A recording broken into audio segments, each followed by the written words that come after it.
Anne Musungu, KTN, Nairobi. Meanwhile, President William Ruto took advantage of anger directed at his predecessor, Uhuru Kenyatta, over fuel and food subsidies and pledged to address common Kenyans' needs. In his campaign manifesto, the president pledged to disrupt the system by aligning himself with the bottom-up agenda, earning himself a hustler tag synonymous with Boda Boda and Mama Mboga.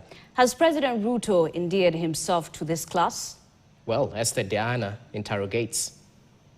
No sooner had he started than he disrupted his own. I would say what he has done very well is disrupt his own manifesto.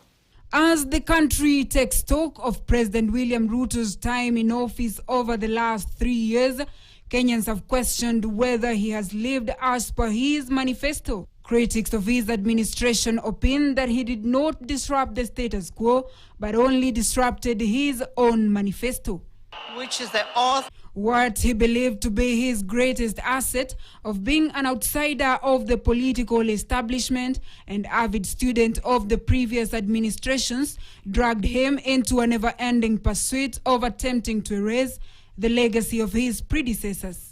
But when you look at the people we saw in, they were all millionaires or billionaires. And there were no Mama Bokas there were no Boda Boda people there. I doubt he ever believed in that manifesto because, by and large, I think he may have implemented about 6% of that manifesto. The rest is disruption. Uhuru Kenyatta's administration was built on big projects like infrastructure. Some critics say in a bid to erase his legacy, President William Ruto defunded Uhuru's projects. This led to heavy penalties and fines running into billions from contractors' claims. Some people in governments, like they have turned signing contract and cancelling them to get the fines and penalties as business.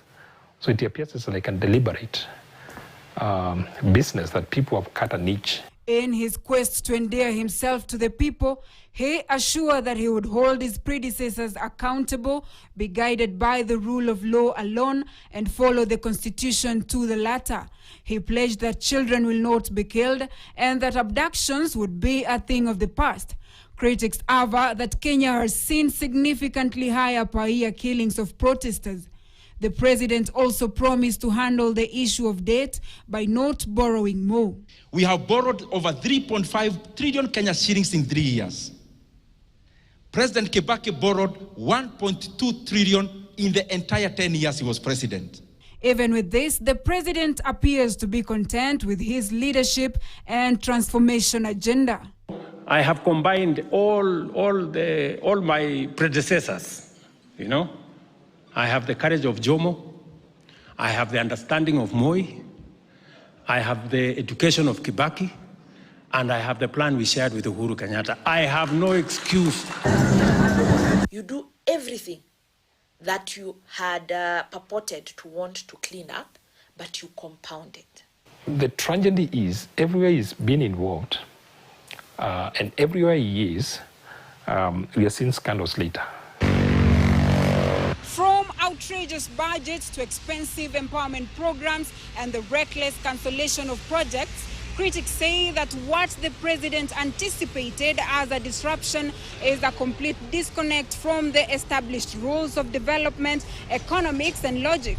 With eyes now set on the 2027 election, President Ruto stands the toughest test of time. Esther Diana, KTN, Nairobi.